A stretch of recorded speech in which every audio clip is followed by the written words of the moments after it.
Welcome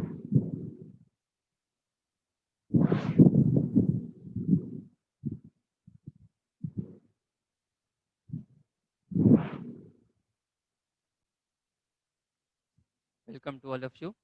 In the last session, we studied uh, Rutherford's alpha scattering experiment, and we have studied the observations made by Giger and Marsden. और finally हमने देखा था कि Rutherford ने conclusions क्या निकाले हैं. अब एक बार एक्सपेरिमेंटल सेटअप फिर देख लेते हैं ताकि हमें जो नेक्स्ट सेक्शन है, जो हमें ट्रेजेक्ट्री स्टडी करनी है. Now we have to study the trajectory of the alpha particles. तो ट्रेजेक्ट्री देखने के लिए समझने के लिए हम अल्फा पार्टिकल एक्सपेरिमेंट को दोबारा से देखते हैं एक बार. अब इस एक्सपेरिमेंट में हमारे पास ये जो है, हमारे पास this is an alpha particle emitter. ये अल्फा पार्टिकल का एमिटर रखा है हमने, और ये दो स्लिट्स हैं जो कि बीम को कॉलीमेट करने के लिए यूज की जाती हैं. और here we have placed a gold foil and then this is a detection screen. ये डिटेक्शन स्क्रीन है हमारे पास. Now how does this experiment takes place? Let's see its procedure. Now procedure के अंदर हमारे पास आता है कि सबसे पहले जो है अल्फा स्कैटरिंग, जो हमारे पास अल्फा स्कैटरर है, जो कि हमने बिस्मथ का सोर्स लिया है. This is the spec of alpha emitter. हमने एक छोटा सा अल्फा एमिटर लिया है और ये क्रॉस सेक्शन है अल्फा पार्टिकल के एमिटर का. Now this is the beam of alpha particles which is being emitted by this source. Now this beam it hits the collimator. ये कॉलीमेटर से पास हो रही है, स्लिट से पास हो रही है, and through this opening now it is going to hit the gold foil. Alpha particles now they are falling on the gold foil. Gold foil ने क्या किया, सबको स्कैटर कर दिया है. स्कैटर करके we can see that alpha particles they have got scattered in long different directions.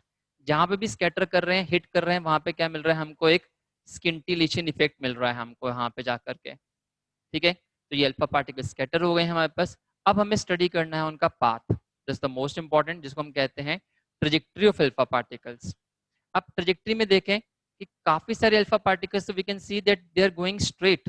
This alpha particle got scattered. ठीक है, ये अल्फा पार्टिकल स्कैटर कर गया हमारे पास.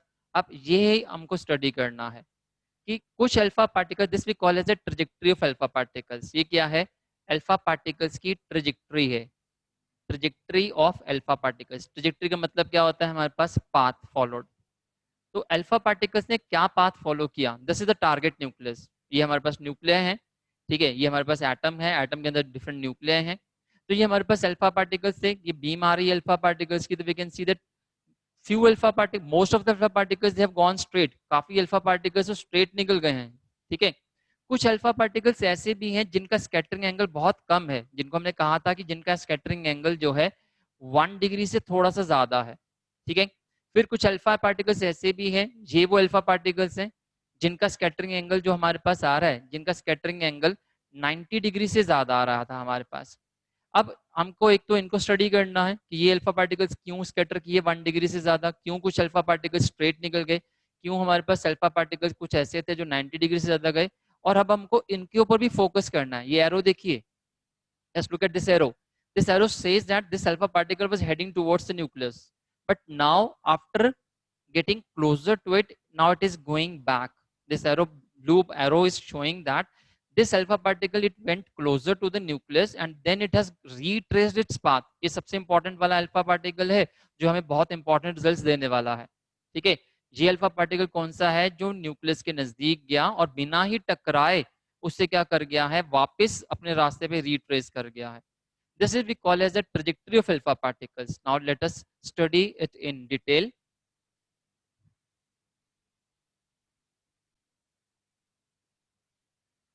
Now let us study the trajectory of the alpha particles in the Coulomb's field of target nucleus. हमें क्या करना है, अल्फा पार्टिकल्स की ट्रेजेक्ट्री ड्रॉ करनी है. क्वेश्चन भी पूछा जाता है बोर्ड्स में कि draw the trajectory of alpha particles in the Coulomb's field of target nucleus. Target nucleus ये है हमारे पास.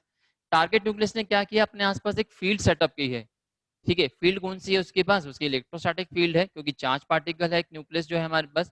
अब here we have shown the path of incident alpha particles. ये अल्फा पार्टिकल्स हमने शो किए हैं, उनको हमने मार्क कर दिया 1 2 2 3 3 4 एंड 4. अब हम देखेंगे इनका पाथ कैसा है और क्यों है. Let us see first, go through the observations that which were made by the Giger and Marsden. Observation क्या थी? Most of the alpha particles they went straight. Very few alpha particles got scattered through an angle greater than 1 degree, and rarely an alpha particle got deflected through angle theta greater than 90 degree. एक और भी observation थी इसके अंदर कि 1 in 20,000 alpha particles were those who retraced. एक alpha particle out of 20,000 ऐसे alpha particle भी थे जिन्होंने अपने पाथ को क्या किया, रिट्रेस किया. अब वो कौन कौन से अल्फा पार्टिकल्स हैं, let us study. We say that first of all we are discussing this alpha particle. अगर इसको ध्यान से देखें तो this alpha particle has a tendency to hit the nucleus head on. इस अल्फा पार्टिकल की कोशिश क्या है? इस अल्फा पार्टिकल की कोशिश है इस न्यूक्लियस को हेड ऑन टकराने की. इस अल्फा पार्टिकल के ऊपर सबसे ज्यादा रिपल्सिव फोर्स लगती है. एस ये वाला alpha particle it goes closer to the nucleus. ये सिर्फ इतने डिस्टेंस तक, इसका डिस्टेंस अगर इस पॉइंट से लेते हैं, ये पॉइंट है हमारे पास और ये न्यूक्लियस का सेंटर लिया है. This alpha particles does not hit the nucleus of the, it does not hit the boundary of the nucleus. ये न्यूक्लियस की बाउंड्री को हिट नहीं कर पाता, ये उसके नजदीक जाता है. इसके ऊपर सबसे ज्यादा स्ट्रॉन्ग रिपल्सिव फोर्स लगती है. इसकी स्पीड कम होती है. It stops momentarily, then it retraces back and gets scattered, gets deflected through an angle greater through an angle equal to 180 degree. ये अल्फा पार्टिकल सबसे ज्यादा फोर्स को एक्सपीरियंस करता है क्योंकि इसकी कोशिश रहती है न्यूक्लियस को हेड ऑन करने की. ये बाउंड्री को हिट नहीं कर पाता. ठीक है, ये कुछ डिस्टेंस तक नजदीक जाता है. ठीक है, वो डिस्टेंस कितना होता है, आर नॉट डिस्टेंस है. इसको हम स्टडी करेंगे बाद में. हम will call this distance as distance of closest approach. तो ये इतने डिस्टेंस तक जाता है नजदीक और उसके बाद वापस क्या करता है, रीट्रेस कर जाता है. इसके लिए स्कैटरिंग एंगल 180 डिग्री का होता है. फिर हम बात करते हैं इन अल्फा पार्टिकल्स की जिनको हम शो कर रहे हैं 2 and 2' के साथ. These alpha particles they touch the boundary of the nucleus. ये वो अल्फा पार्टिकल्स है जिन्होंने न्यूक्लियस की बाउंड्री को टच किया, उसकी पेरिफेरी को टच किया. टच करने पे इन पे स्ट्रॉन्ग रिपल्सिव फोर्स लगी. रिपल्सिव फोर्स का इफेक्ट क्या हुआ, these alpha particles they get scattered through an angle greater than 90 degree. इनके लिए थीटा की वैल्यू क्या थी, 90 डिग्री थी. ठीक है, ऐसे हमने यहाँ पे दिखा दिया अल्फा पार्टिकल्स, इनके एंगल स्कैटरिंग एंगल कितना है, this angle is greater than 90 degree. So this was the large angle scattering. तो रदरफोर्ड मॉडल ने लार्ज एंगल स्कैटरिंग को एक्सप्लेन किया. ठीक है, जो जे थॉमसन का जो मॉडल था it could not explain the large angle scattering, but Rutherford model was successful in explaining the large angle scattering. Rutherford ने कहा कि ये वो अल्फा पार्टिकल्स जो लार्ज एंगल स्कैटर कर रहे थे वो कौन से थे, वो अल्फा पार्टिकल्स वो थे जिन्होंने न्यूक्लियस की बाउंड्री को टच किया. ठीक है, बाउंड्री को टच किया, बहुत नजदीक चले गए न्यूक्लियस के, इनके ऊपर स्ट्रॉन्ग रिपल्सिव फोर्स लगी, so they got scattered through an angle greater than 90 degree. और रीट्रेस भी किया, उनमें से कुछ एक ने रीट्रेस भी किया. अब बात आती है 3 and 3' पार्टिकल्स की. 3 and 3' पार्टिकल्स वो थे जो न्यूक्लियस से कुछ डिस्टेंस पे थे. इन पे कुछ कम फोर्सेस लगी. They also experience the forces but not to that much extent. They experience small repulsive forces, so they got scattered at an through an angle greater than 1 degree. उनके लिए स्कैटरिंग एंगल जो था वो कितना था, वो 1 degree का angle था हमारा. So their angle was nearly greater than 1 degree. तो ये कौन से अल्फा पार्टिकल्स थे, 3 and 3'. ठीक है, 3 and 3' वाले पार्टिकल्स वो थे जिनके ऊपर इतनी ज्यादा स्ट्रॉन्ग रिपल्सिव फोर्सेस नहीं लगी क्योंकि वो न्यूक्लियस से कुछ डिस्टेंस पे थे. उनका स्कैटरिंग एंगल 1 डिग्री से ज्यादा रहा. फिर बात आती है 4 and 4' पार्टिकल्स. ये वो अल्फा पार्टिकल्स थे which went eight larger distance from the nucleus, जो न्यूक्लियस से बहुत दूर थे. उनके ऊपर कोई न्यूक्लियस की फोर्स लगी ही नहीं, इसलिए दे went straight without suffering any division.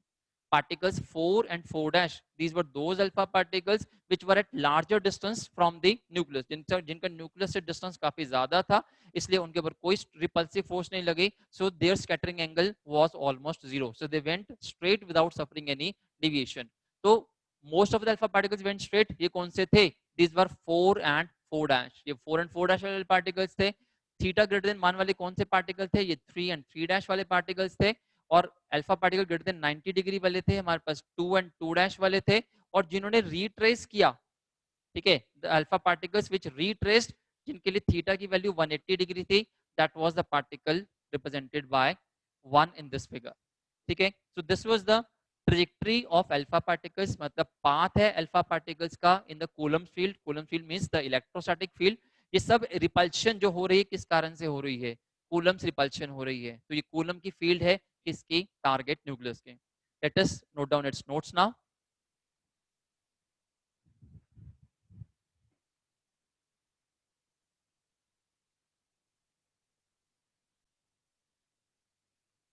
So here we have the figure which is showing the trajectory of alpha particles in the Coulomb field of target nucleus.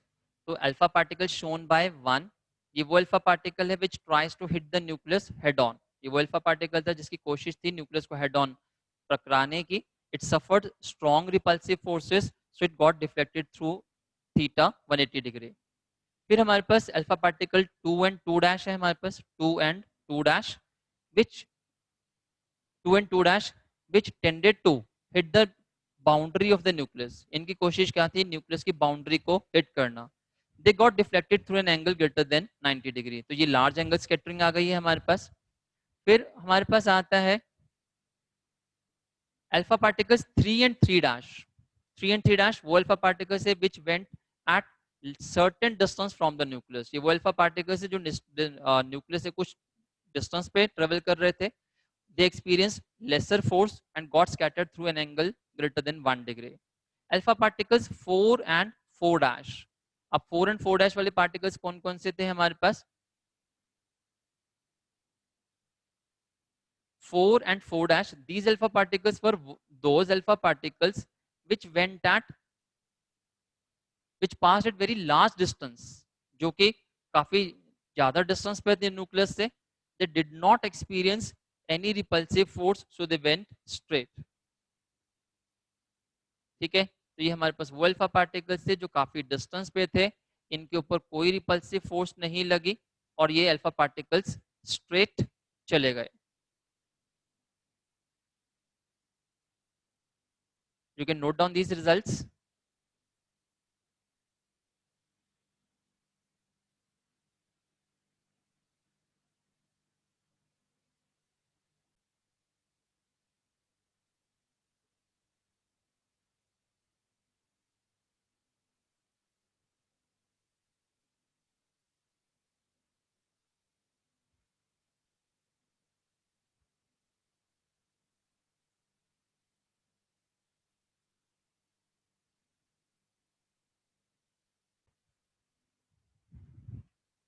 Now the next topic that we have to study is the distance of closest approach.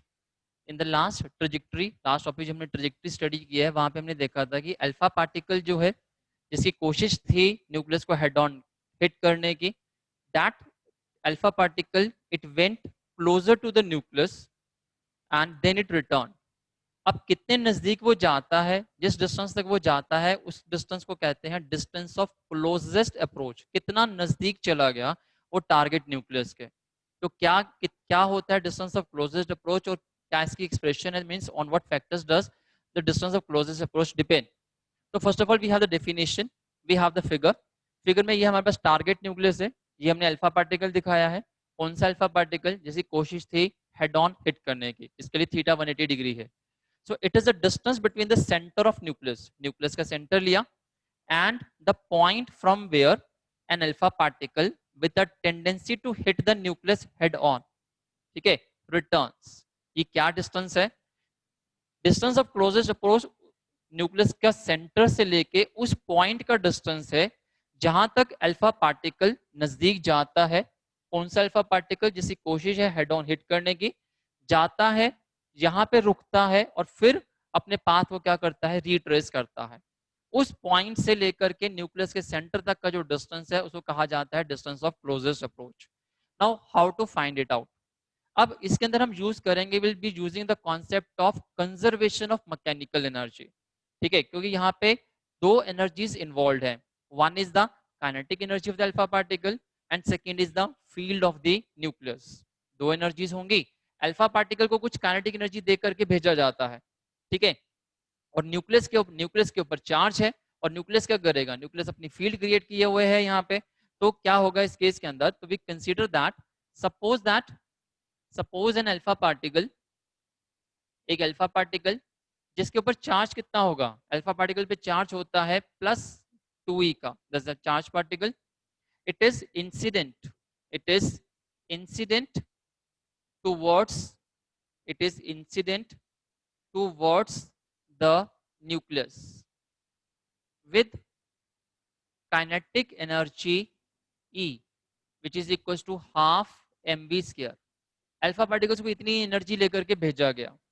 अब alpha particle जब यहाँ पे है, according to the law of conservation of mechanical energy, total energy तो क्या रहेगी, conserve रहेगी. इतने डिस्टेंस पे जाके इसके पास सिर्फ क्या है, काइनेटिक एनर्जी है. और इस न्यूक्लियस ने क्या किया हुआ है, न्यूक्लियस के पास अपनी पोटेंशियल है, potential of the nucleus, potential created by the nucleus, potential due to nucleus at distance r naught पे जा करके, at distance r naught, potential of the nucleus it is given by v is equals to k ze upon r naught. कैसे लिखा हमने ये, potential का formula होता है पॉइंट चार्ज का k q by r. Charge कितना है न्यूक्लियस पे, जेडी का चार्ज है. कितने डिस्टेंस पे देख रहे हैं, आर नॉट डिस्टेंस पे जाकर के देख रहे हैं. तो what happens now, according to conservation of mechanical energy, अगर मैकेनिकल एनर्जी का कंजर्वेशन हम लगाते हैं, आइसोलेटेड सिस्टम है, कोई और फोर्स इन्वॉल्व नहीं है यहाँ पे, तो total energy initial is equal to total energy final हो जाएगी. इनिशियल कितनी है, kinetic initial plus potential initial is equal to kinetic final plus potential final. Initial kinetic energy कितनी है, जितनी हमने अल्फा पार्टिकल को दे करके भेजा, कितनी एनर्जी देके भेजा, ई एनर्जी. जब जहां पे हमने भेजा है, जिस पॉइंट से हमने भेजा है, वो तो डिस्टेंस बहुत दूर था अल्फा न्यूक्लियस से, तो वहां पे पोटेंशियल एनर्जी कितनी होगी, 0. क्यों, पोटेंशियल एनर्जी कहां पर होती है, फील्ड में. न्यूक्लियस की फील्ड कहां होती है, उसके आसपास फील्ड होगी, ज्यादा दूर डिस्टेंस पे तो उसकी फील्ड भी नहीं होगी, तो उतने डिस्टेंस पे पोटेंशियल एनर्जी कितनी है, 0 है. जब alpha particle when it goes closer towards the nucleus, it starts experiencing repulsive force, so its kinetic energy goes on decreasing. Finally the particle stops here for a moment. Particle कुछ देर के लिए यहाँ रुकता है. बिना रुके तो वापस भी नहीं आ सकता. हम भाग रहे हैं इधर और हमको वापस आना है, तो जिस पॉइंट हम जाएंगे वहां से रुकेंगे, मुड़ेंगे, तो वहां पे पॉइंट पे हम क्या करेंगे, रुकते हैं कुछ देर के लिए. तो इस पॉइंट को कहा जाता है जहां पे अल्फा पार्टिकल कुछ मोमेंट के लिए रुकता है. तो वहां पे जाके काइनेटिक एनर्जी क्या हो जाएगी, 0 हो जाएगी. लेकिन वहां पे अल्फा पार्टिकल कहाँ जा चुका है, फील्ड में जा चुका है. फील्ड में उसके पास क्या आ जाएगी, पोटेंशियल एनर्जी आ जाएगी. और पोटेंशियल एनर्जी का फॉर्मूला क्या होता है, potential multiplied by charge. So this is equal to potential कितना है, +2e का चार्ज है अल्फा पार्टिकल के बस, और वहां का पोटेंशियल कितना है, पोटेंशियल है k ze upon r not. ठीक है. सो इन अ वे हम इस तरीके से ये भी कह सकते हैं कि अल्फा पार्टिकल की काइनेटिक एनर्जी जिस समय पूरी की पूरी पोटेंशियल एनर्जी में बदल जाएगी, उस समय अल्फा पार्टिकल क्या करता है, रुकता है. ठीक है. अगर आप पेंडुलम का केस देखते हैं, तो पेंडुलम मीन पोजीशन पर है. मीन पोजीशन में हम कहते हैं कि उसके पास क्या है, सिर्फ काइनेटिक एनर्जी है. जब पार्टिकल एक्सट्रीम पे जाता है तो रुकता है वहां जाकर के. कब रुकता है, जब उसकी सारी काइनेटिक एनर्जी पोटेंशियल एनर्जी में बदल जाती है, उस पॉइंट पे जाकर के वो रुक जाता है. वहां पे फील्ड कौन सी है, ग्रेविटेशनल. यहाँ फील्ड कौन सी है, कूलम्स फील्ड है, इलेक्ट्रोस्टैटिक फील्ड है. तो वही कॉन्सेप्ट हमने यहाँ भी लगा दिया कि टोटल एनर्जी कंजर्व्ड है. अल्फा पार्टिकल लेके क्या चला है, काइनेटिक एनर्जी लेकर के चला है. ठीक है. लेकिन उसके पास पोटेंशियल एनर्जी नहीं थी, क्योंकि वो काफी दूर डिस्टेंस से चल करके आ रहा है. और जब वो रुक जाता है, जैसे जैसे वो नजदीक जाता है, उस पर रिपल्सिव फोर्स लगती है. रिपल्सिव फोर्स लगने के कारण उसकी स्पीड कम होती है, काइनेटिक एनर्जी कम होती है, और इस पॉइंट पे आते आते वो रुकता है. जब वो रुकता है, मोमेंटली रुकता है, फिर अपने पाथ को रिट्रेस करता है. जितना वो नजदीक जाता है, उस समय उसकी एनर्जी सारी किसमें बदल चुकी है, पोटेंशियल एनर्जी में बदल चुकी है. पोटेंशियल एनर्जी का फॉर्मूला हमारे पास होता है k q1 q2 upon distance, या फिर हम ऐसे भी लिख सकते हैं, it is k q1 by r into charge, potential multiplied by distance. तो हमने वही फॉर्मूला लगा दिया. न्यूक्लियस ने पोटेंशियल कितना क्रिएट कर रखा है, k z by r nought का. अल्फा पार्टिकल के पास चार्ज कितना है, अल्फा पार्टिकल के पास चार्ज है 2e का. ठीक है. तो ये हमारे पास रिलेशन आ गई है. तो यहाँ से हम निकाल सकते हैं आर नॉट. हमें क्या चाहिए, हमें तो आर नॉट निकालना है. तो एनर्जी कितनी है, so we can write that E is equal to k into Z into 2e upon r nought. From here we can calculate R naught is equals to K ZE into 2E upon E, और E की value कितनी है यहाँ पे half mv square है. So this gives us the relation for distance of closest approach. This फॉर्मूले से हमारे पास distance of closest approach आ रहा है. क्लोजेस्ट अप्रोच के ऊपर न्यूमेरिकल्स भी पूछे जाते हैं, कंसेप्चुअल्स भी पूछे जाते हैं. फॉर्मूला निकालना है तो बहुत सिंपल है फॉर्मूला निकालना. Simply put kinetic energy equals to potential energy. So we can say that at distance of closest approach, at distance of closest approach, kinetic energy changes to potential energy. तो kinetic energy को हमने potential energy के बराबर कर दिया, वहां से हमने R naught निकाल दिया. So we can see that R naught depends on these factors. It depends on target nucleus, nucleus का एटॉमिक नंबर कितना है उस पर डिपेंड कर रहा है, और अल्फा पार्टिकल को कितनी एनर्जी लेकर के भेजा गया है इस पर डिपेंड करता है. So we can formulate many conceptuals on this topic. Kinetic energy increase करेंगे तो डिस्टेंस क्लोजर अप्रोच कम हो जाएगा, काइनेटिक एनर्जी डिक्रीज करेंगे तो डिस्टेंस क्लोजर अप्रोच ज्यादा हो जाएगा.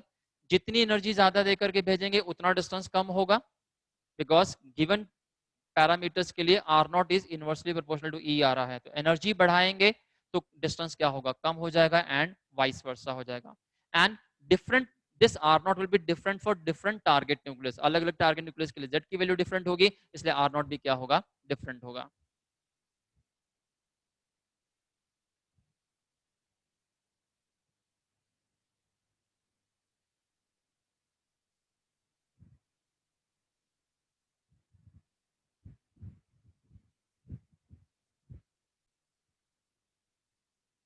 Let's solve a numerical based on Giger-Marsden experiment and the distance of closest approach.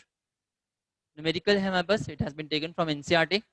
In the original experiment, GM Giger-Marsden used 7.7 MeV alpha particle with gold nucleus having atomic number Z equals to 79 to measure the distance from where alpha particle returns after it stops momentarily. Find that distance. Question कहता है कि original experiment के अंदर Geiger Marston ने जो alpha particle use किया उसकी energy कितनी है 7.7 MeV. इतनी एनर्जी का अल्फा पार्टिकल लिया गया, और गोल्ड जो टारगेट न्यूक्लियस था वो कौन सा था, वो गोल्ड का न्यूक्लियस है, एटॉमिक नंबर उसका 79 है. क्या मेजर करना है, डिस्टेंस मेजर करना है from where alpha particle returns after it stops momentarily. उस पॉइंट तक का डिस्टेंस निकालने के लिए जहां पे वो कुछ मोमेंट के लिए रुकता है, तो वो डिस्टेंस हमें पता है, डिस्टेंस ऑफ क्लोजेस्ट अप्रोच होता है. क्वेश्चन कहता है फाइंड दैट डिस्टेंस.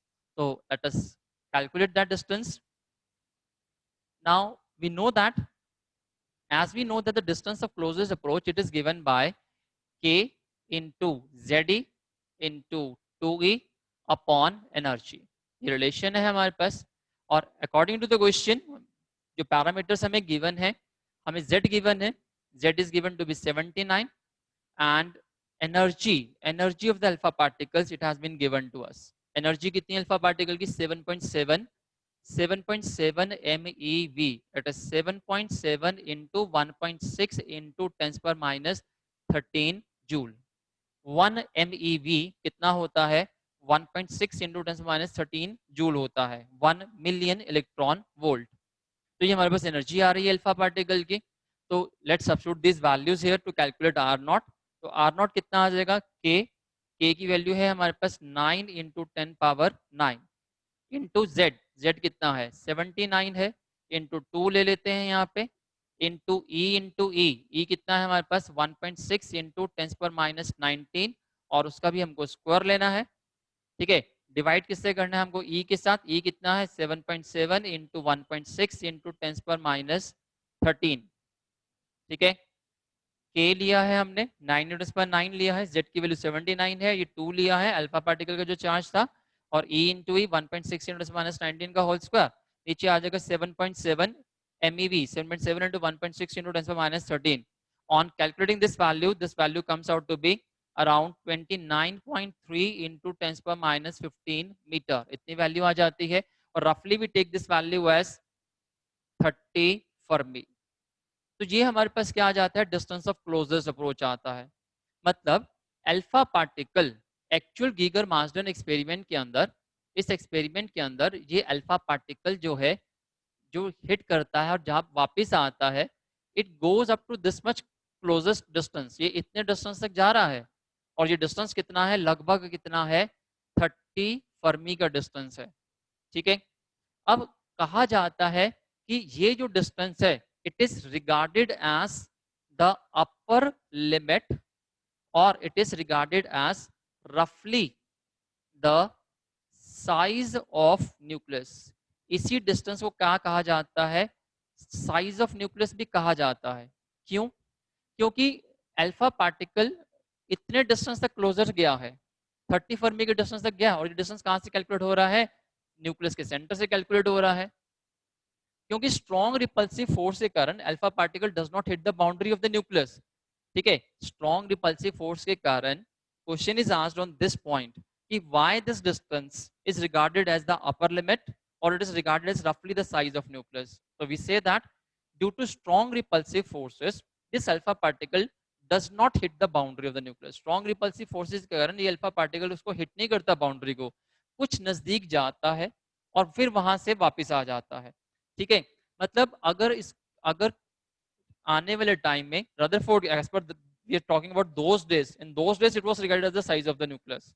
ठीक है, तो एज पर रदरफोर्ड की आने वाले टाइम में और प्रिसाइज मेजरमेंट्स का हो जब की जाएंगी और प्रिसाइज इंस्ट्रूमेंट से एक्सपेरिमेंट परफॉर्म किया जाएगा, तब भी ये जो डिस्टेंस आएगा, जो साइज को न्यूक्लियस का जो साइज आएगा 30 फर्मी से हमेशा कम आएगा, क्योंकि अल्फा पार्टिकल का हमने बाउंड्री जो से तो डिस्टेंस लिया नहीं है, बाउंड्री से लेके सेंटर तक का जो डिस्टेंस है वो न्यूक्लियस का साइज है।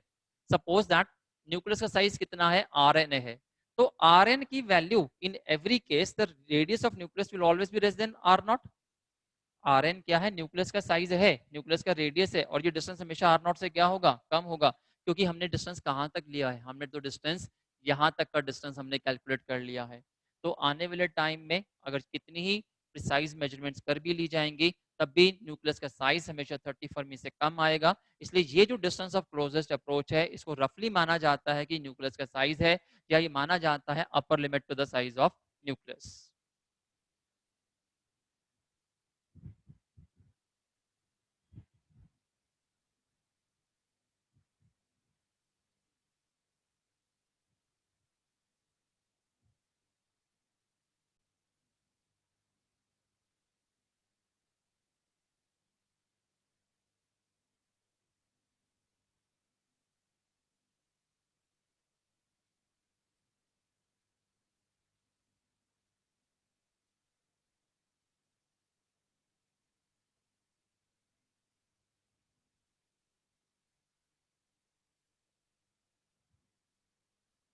Now let's discuss the postulates of Rutherford's model of atom, and they are commonly called as Rutherford's planetary model.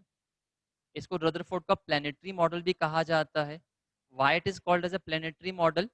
Because Rutherford took many hints from solar system. Rutherford ने model को propose करने के लिए जो हमारा solar system है, solar system का जो इक्विलिब्रियम पोजीशन है, कैसे प्लैनेट्स रिवॉल्व करते हैं, कैसे इक्विलिब्रियम कंडीशन आ रही है वहां पे, उसकी हेल्प ली है। तो that's why this model, his model is also known as the Rutherford's planetary model. According to this model, and according to the model, the postulates are: atom consists of tiny core called atomic nucleus, in which entire positive charge and almost whole mass is concentrated.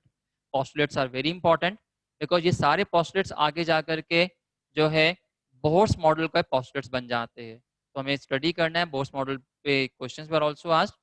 तो atom जो है tiny core है, atom के अंदर tiny core है जिसका नाम atomic nucleus है, जिसके अंदर सारे का सारा पॉजिटिव चार्ज और ऑलमोस्ट होल मास, सारा मास नहीं, बिकॉज एटम का कुछ मास इलेक्ट्रॉन्स में भी होता है और इलेक्ट्रॉन्स न्यूक्लियस से बाहर होते हैं, तो उसमें कंसेंट्रेट होता है। न्यूक्लियस का साइज 10⁻15 मीटर है, ये हमें अपने लास्ट न्यूमेरिकल में देख भी लिया है, which is very small as compare to the size of atom. Atom का साइज 10⁻10 मीटर है, लेकिन न्यूक्लियस का साइज 10⁻15 मीटर है। अब आती है बात स्टेबिलिटी की और न्यूट्रलिटी की। It is surrounded by sufficient number of electrons so that total positive charge on nucleus equals total negative charge on electrons, so that atom is electrically neutral. तो according to Rutherford model, atom जो है electrically neutral है, क्योंकि जितना charge electrons के ऊपर है जितना चार्ज पॉजिटिव चार्ज न्यूक्लियस पे है उतना ही उसके आसपास इलेक्ट्रॉन्स के ऊपर है, तो एटम टोटल न्यूट्रल हो जाता है. These electrons, they are not stationary, they revolve around the nucleus just as planets revolve around sun. ठीक है, तो here he has taken a hint from planetary model. Solar system से उसने जो है रदरफोर्ड ने हिंट लिया कि इलेक्ट्रॉन्स ऐसे ही रिवॉल्व करते हैं न्यूक्लियस के अराउंड जैसे कि प्लैनेट्स रिवॉल्व करते हैं सन के अराउंड. और जब प्लैनेट्स रिवॉल्व करते हैं उनको सेंट्रीपिटल फोर्स मिलती है ग्रेविटेशनल फोर्स से, लेकिन यहाँ पे उनको रिवॉल्व करने के लिए जो सेंट्रीपिटल फोर्स चाहिए वो मिलती है इलेक्ट्रोस्टैटिक फोर्स ऑफ अट्रैक्शन से, जो कि न्यूक्लियस के बीच में और इलेक्ट्रॉन्स के बीच में होती है. ठीक है, so these are the 5 postulates ऑफ Rutherford's model or Rutherford's planetary model.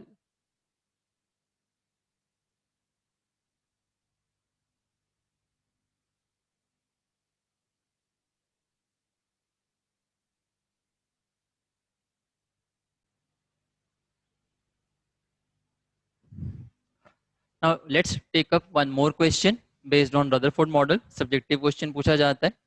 Using Rutherford model of an atom, find total energy of electron in the hydrogen atom.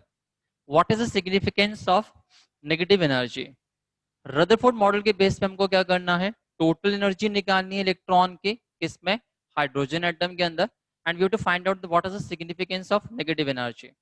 तो मॉडल में क्या है हमारे पास कि we know that in an atom as per the Rutherford model में क्या है, electron nucleus is lies at the centre and the electrons are revolving around it.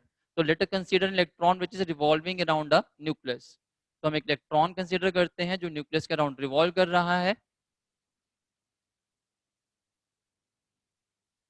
Now let us suppose that here we have an electron whose mass is m and whose charge is e and it is revolving with velocity v in an orbit of radius r. Here we have the nucleus. यहाँ nucleus है. कौन सा atom कौन सा है, hydrogen atom है. Hydrogen atom के nucleus पे चार्ज कितना होगा, उसके अंदर सिर्फ एक प्रोटॉन ही होता है. Inside the nucleus of hydrogen we have single proton, और प्रोटॉन पे चार्ज कौन सा होता है, प्लस सी का चार्ज है. उसके अराउंड कौन रिवॉल्व कर रहा है, इलेक्ट्रॉन रिवॉल्व कर रहा है. Here we have an electron. Electron is revolving around the nucleus in an orbit of radius r with velocity v. ठीक है, ये हमने इलेक्ट्रॉन लिया है. अब रिवॉल्व करने के लिए क्या चाहिए, रदरफोर्ड के पोस्टुलेट्स में हमने लिखा है कि the electrons they are revolving around the nucleus just like planets revolve around the sun. और centripetal force कितनी है, centripetal force required by the electrons, centripetal force कितनी होगी, mv square by r. It is provided by the electrostatic force of repulsion, electrostatic force of interaction between them. उनमें क्या है, electrostatic force of attraction है. ठीक है, तो Coulomb's force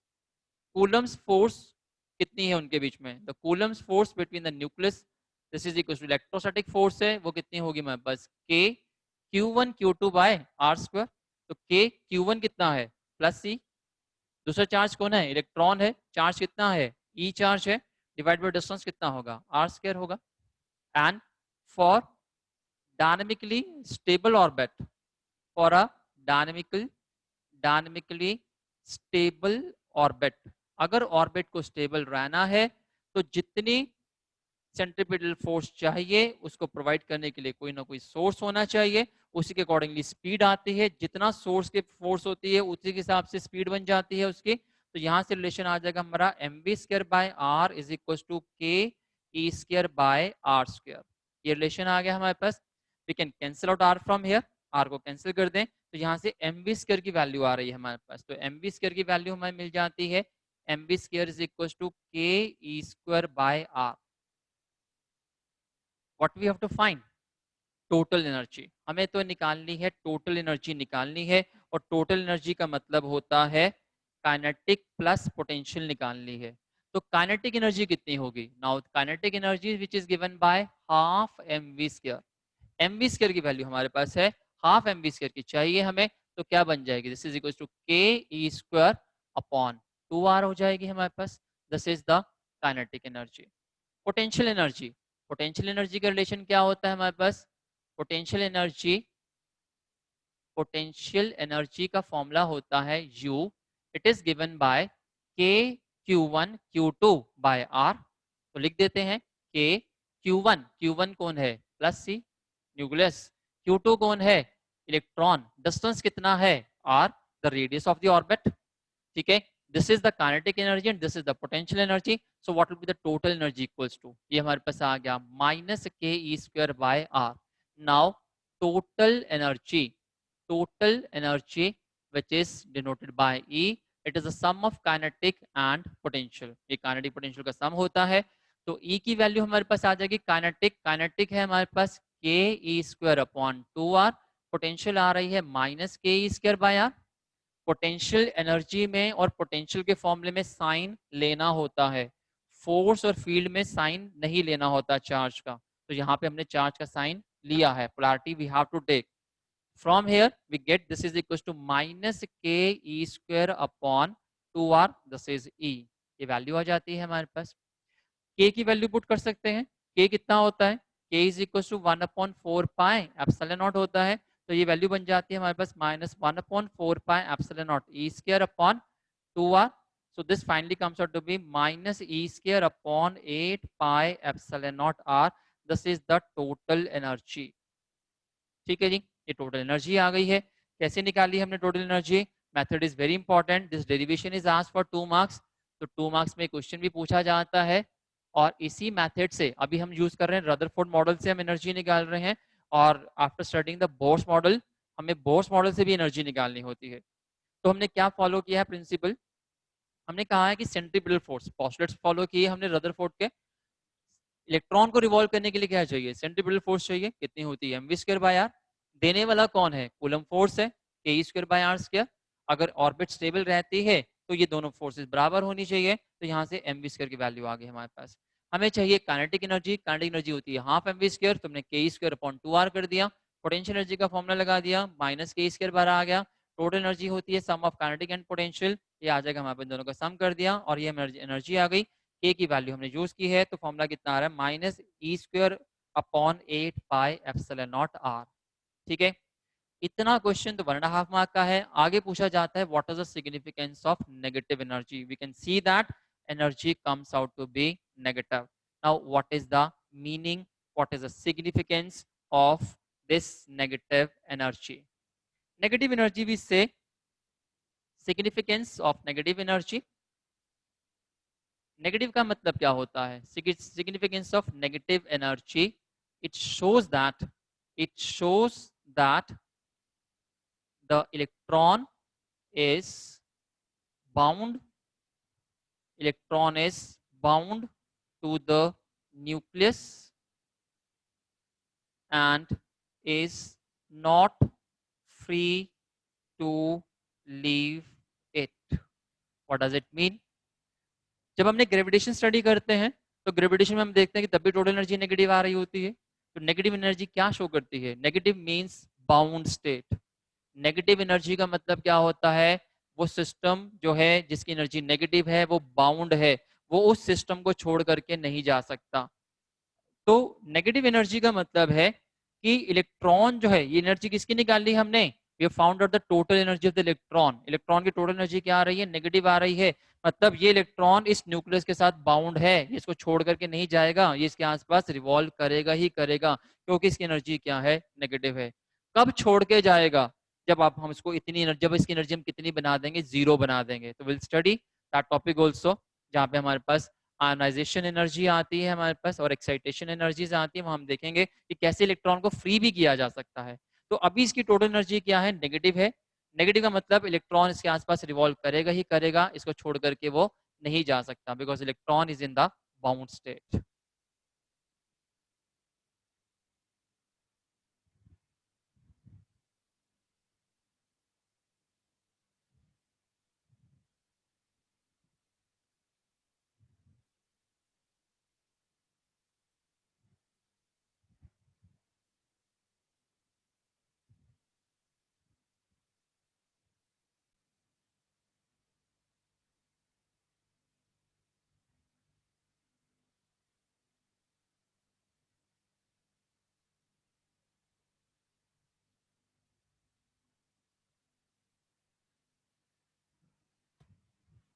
Now we have to discuss the limitations of Rutherford model of an atom.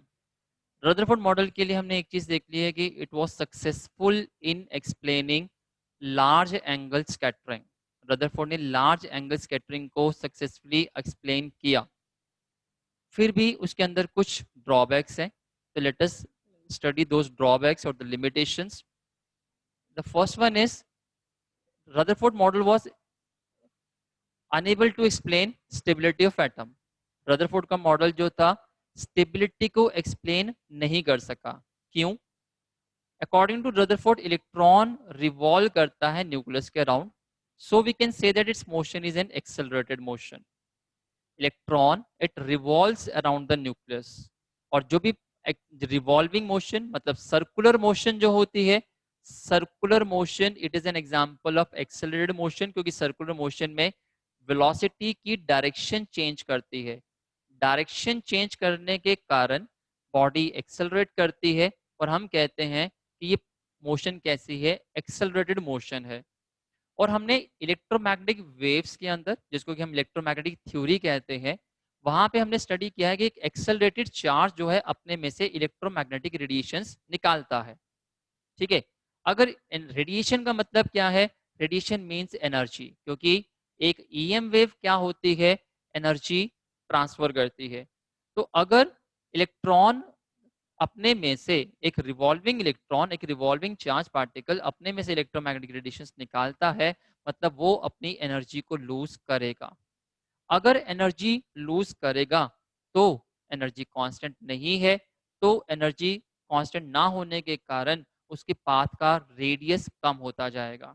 As a result motion of the electrons would spiral inwards. Suppose that here we is the electron यहाँ पर है जो कि revolve कर रहा है, लेकिन जैसे जैसे उसने रिवॉल्व करना स्टार्ट किया, क्योंकि उसकी मोशन कैसी है, उसकी मोशन एक एक्सेलरेटेड मोशन है, तो कंटिन्यूसली अपने में से क्या निकाल रहा है? वो कंटिन्यूसली अपने में से वो रेडिएशंस निकालता जा रहा है, एनर्जी रेडिएशंस निकालता जा रहा है, जिस कारण से उसकी एनर्जी क्या होगी? कम होगी. एनर्जी कम होने के कारण उसके उसके ऑर्बिट का रेडियस धीरे धीरे कम होता जाएगा. ठीक है. It will spiral inwards, it will spiral inwards, and finally spiral होता होता electron would jump into the nucleus. तो इलेक्ट्रॉन को क्या करना चाहिए? न्यूक्लियस के अंदर जंप कर जाना चाहिए. तो एटम शुड कोलैप्स. जब इलेक्ट्रॉन न्यूक्लियस के अंदर मिल ही गया जा करके, तो एटम बचता ही कहाँ है? एटम क्या कर जाएगा? कोलैप्स कर जाएगा. बट ऐसा कभी भी नहीं होता. क्यों? एक एटम क्या है? Atom is stable. So it means there was some drawback in Rutherford's model. So first drawback was that it was unable to explain, it was its inability to explain stability of atom. Second आता है हमारे पास line spectrum. According to electromagnetic wave theory, frequency of EM wave, ये जो EM wave निकल रही है, इसकी frequency कितनी होती है? इसकी frequency होती है, frequency of EM wave, we have studied that the frequency of EM wave is same as frequency of oscillating charge. जिस frequency से चार्ज ऑसिलेट करता है, उतनी ही frequency की तो वो इलेक्ट्रोमैग्नेटिक वेव एमिट करता है. ठीक है. अगर उतनी ही फ्रीक्वेंसी की ये वेव एमिट करेगा, तो यहाँ पे इलेक्ट्रॉन कितनी फ्रीक्वेंसी से ऑसिलेट कर रहा है? यहाँ ऑसिलेट नहीं कर रहा, तो यहाँ क्या कर रहा है? यहाँ तो रिवॉल्व कर रहा है. तो एक ही बात है, एक्सेलरेट तो कर ही रहा है यहाँ पे. तो ईएम वेव की जो फ्रीक्वेंसी है वो उतनी ही होगी जितनी की रिवॉल्विंग इलेक्ट्रॉन की है. अब इलेक्ट्रॉन की फ्रीक्वेंसी फिक्स्ड नहीं है. We can see from here frequency of electron is not fixed here. Why? Because its radius is continuously changing. इसका radius continuously change करता जा रहा है. Radius continuously change करेगा तो इसकी angular velocity और इसकी frequency continuously क्या करेगी? Change करेगी. Fixed frequency नहीं मिलेगी. We will not get any, it will not emit one particular frequency. Rather, it will emit a range of frequencies. ठीक है? What is the point here? Electron, revolving electron एक particular frequency emit नहीं करेगा, rather it will emit EM waves of all frequencies. Why? Because it's frequency is not single frequency, it's frequency is not unique. जब इसकी angular velocity unique नहीं है, हर moment पे इसका radius बदलता जा रहा है. रेडियस बदलेगा तो फ्रीक्वेंसी भी बदल जाएगी. ठीक है. Because we know that omega क्या होता है हमारे पास, omega is equal to 2 pi nu है हमारे पास, ठीक है। और वेलोसिटी का फॉर्मूला क्या होता है, velocity is equal to omega into r होता है। तो क्योंकि फ्रीक्वेंसी बदलती जा रही है, इसकी रेडियस बदलता जा रहा है, फ्रीक्वेंसी बदलती जा रही है, जिस कारण से फ्रीक्वेंसी उसकी बदल रही है, तो ये क्या करेगा, इस ये अपने में से हर फ्रीक्वेंसी की ईएम वेव एमिट करेगा। इसलिए it should show a continuous spectrum, इसका स्पेक्ट्रम कैसा आना चाहिए, कंटिन्यूस। कंटिन्यूस हम स्टडी करेंगे, कंटिन्यूस मतलब it should emit a band of frequencies, इसको बैंड ऑफ फ्रीक्वेंसीज दिखाना चाहिए। एक एटम का स्पेक्ट्रम के अंदर सारी फ्रीक्वेंसीज होनी चाहिए अकॉर्डिंग टू एज पर Rutherford model. But the fact is कि एटम का स्पेक्ट्रम के अंदर, एटम का स्पेक्ट्रम लाइन स्पेक्ट्रम होता है। लाइन स्पेक्ट्रम का मतलब उसके पास एटम हमेशा सिंगल फ्रीक्वेंसी, कुछ पर्टिकुलर फ्रीक्वेंसी ही एमिट करता है। कैसे समझ में आए हमको, हाइड्रोजन का एग्जांपल लीजिए। हाइड्रोजन के एग्जांपल में Lyman, Balmer, Paschen, Brackett, Pfund series जो है, इनमें इनकी फिक्स्ड फ्रीक्वेंसीज है और सब में एक पर्टिकुलर लाइन एमिट हो रही है। तो एटम्स का डीएनए की तरह, जैसे हमारा डीएनए यूनिक होता है, एक एटम का स्पेक्ट्रम हमेशा यूनिक होता है और एटम का स्पेक्ट्रम हमेशा लाइन स्पेक्ट्रम होता है। लाइन स्पेक्ट्रम मतलब अब वन सिंगल यूनिक फ्रीक्वेंसी। लेकिन रदरफोर्ड मॉडल के अकॉर्डिंगली एटम का मॉडल, एटम का जो स्पेक्ट्रम आना चाहिए वो बैंड ऑफ फ्रीक्वेंसीज आना चाहिए, कंटिन्यूस आना चाहिए, जो कि ऐसा नहीं होता। इसलिए we can say that Rutherford model again failed to explain line spectrum.